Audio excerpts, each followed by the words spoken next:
What's up, everybody? This is Damron with Trash Ass Gamers, bringing you another Elder Scrolls Online Veteran Dungeon Guide. This is for Direfrost Keep. Direfrost Keep is found in East March, which is in the northern region of the Iceheart Pact. This is a really cool dungeon. I really like the aesthetics of it, the kind of cold environment, the ice crystals coming from the ceiling. I really just like the look of this dungeon. Very fun dungeon to run. It is pretty easy and very short. Alright, so if you haven't seen any of these videos, I will keep them as complete playthroughs of the entire dungeon. I'll fast forward through the ads to make it a little quicker, but we'll focus mainly on boss mechanics and anything important throughout the dungeon I think you need to know. So the first boss we're going to come up on is Teethnasher the Frostbound. He's basically a frost troll. He's going to do similar frost troll attacks to the frost trolls that you're going to encounter through all of Tamriel, but he's got a little bit more health. He's going to do some light and heavy attacks, as well as put like an AoE around him, so you'll want to kind of stand back off of that, but still the edge of that is still close enough for you to do melee damage. And he doesn't have much health, and he doesn't really have anything else you need to worry about, so he'll be easy for you to clean up, as are generally most of the bosses in this dungeon. So let's get moving. We'll bang out a few ads, and I'll meet you at the next boss.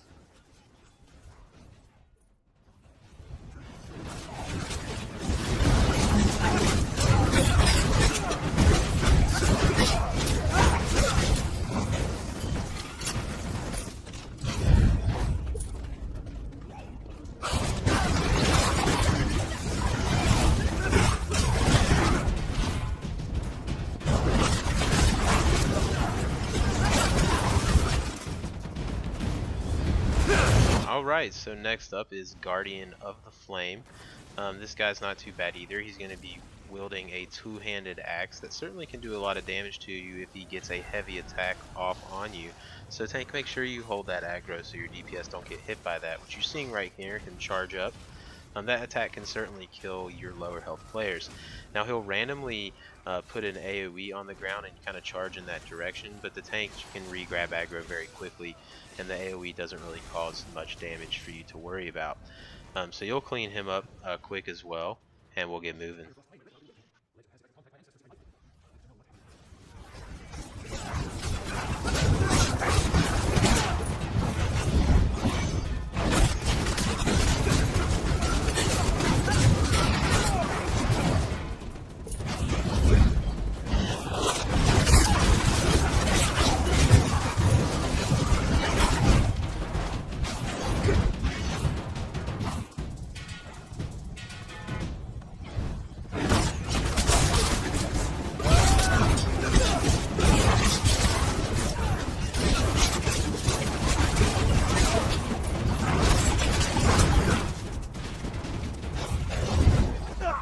Alright, so the next boss is up here. He's going to be Drodda.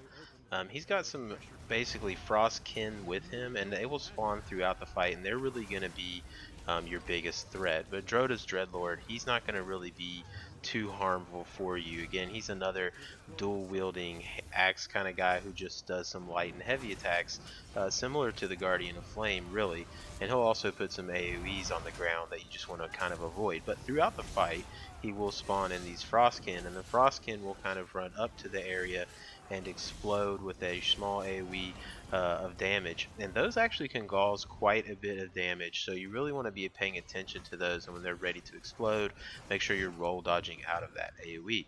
Other than that, it's a fairly simple fight, pretty much like the entirety of this dungeon, so plow through and we'll continue moving.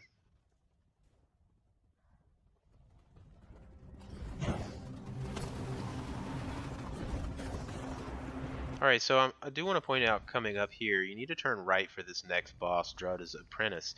You can skip this boss, and a lot of times people will do that when they're doing their Undaunted Pledge, but keep in mind, if you skip him, you will void your no death runs, your speed runs, as well as your Conquer and Vanquisher achievements, as he is a part of the requirement of those achievements, so keep that in mind. Don't accidentally just go to the left. When you come up the stairs there, hang a right to take this boss out.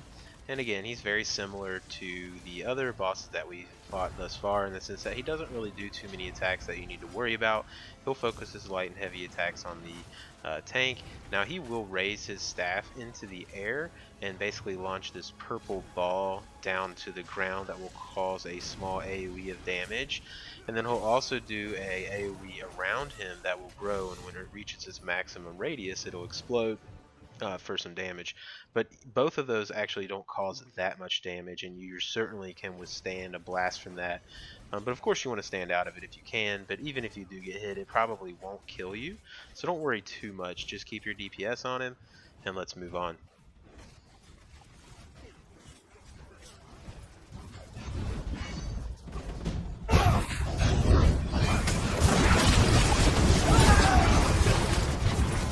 Alright, next up, if you ever wondered how an Ice Atronach was made, you're about to learn as we get to square off with Iceheart himself, who is a enlarged and stronger Ice Atronach. So he doesn't really do too much that you need to worry about. His heavy attack can obviously cause a lot of damage. He'll do a sweeping attack in front of him that does a small range conical attack directly in front of him. It doesn't particularly cause that much damage, nor does the AoE that spawns at his feet, which you actually saw me just get damaged by. He will put his arm into the ground and fire these ice crystals that come up out of the ground, as you're seeing behind me. Now those are your biggest threat. Those can certainly cause a lot of damage. If you're just standing still getting blasted by those ice crystals as they explode, you can certainly die, but they're very easy to avoid. As long as you're moving and you're the player that's targeted, you shouldn't have to worry too much. So let's go on to the summit, and we'll read our scroll to go into hard mode, and just like that, we're at the end of the dungeon. So like I said, very easy dungeon, and now we're facing off with Drodda herself. She's not too bad of a boss. She does have a few mechanics that we need to discuss. Alright, so she's going to obviously have a staff, and she will blast some light attacks off during the fight. And one thing she'll do is that she'll teleport, and when she teleports to her location, she will instantly create a radiating AoE around her that will explode with some ice crystals up out of the ground. Now, if you're inside of that AoE, you will likely die unless you're the tank. That can actually cause quite a bit of damage. So basically, as soon as she lands to her teleport location, just get out of the way. And then periodically throughout the fight, you'll see her spawn some ice race, which they're not too bad. You know, just kind of bring them on top of her and take them out as you're putting your dots onto the boss. They don't have too much things you need to worry about. Now, the other thing that we need to know about this boss is that occasionally, as you're seeing right here, she will tether an enemy. And basically, the longer she stays tethered to one of your allies, they're going to lose their health and she's going to gain health. And the way that player breaks away from that tether is by pressing left and right trigger at the same time.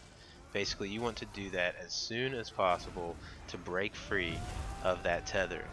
That's the most important thing about this fight. If you guys are not breaking free from the tether, then she will gain health. And she gains health pretty fast, so you need to be able to break free from that almost instantly. So you're going to use your stamina for that. Now, you did see that she spawned some ice race in. Now, if you have slower DPS, which is okay, eventually these ice race spawns will actually turn into frost Atronach spawns, and instead of ice race, you'll get some Atronachs on the board, and you want to take them out as soon as possible because they can freeze you, and that'll cause problems. So again, you're seeing that tether there. Again, you want to break free of that as soon as possible to minimize the amount of health that she is getting from her tether attack. And that's really the mechanics of this boss that you need to know. She's not too bad. Just make sure you're out of the way when she teleports. We'll execute her down, and we'll discuss the monster set. So the monster set that comes out of here is the Iceheart set. It's not too bad of a set. I don't see too many people using it, but it's going to give you some extra spell crit, and also when you deal critical damage, you have a 20% chance to gain a damage shield that absorbs 8,300 damage for 6 seconds. And while the shield holds, you deal 847 frost damage to all enemies within 5 meters of you every 1 second. So it's not bad, but the thing is a lot of mages have damage shields that they cast anyway, so they don't typically use that set a lot. So I hope this guide helped you guys. If you found it helpful, feel free to like and subscribe, and we'll see you next time.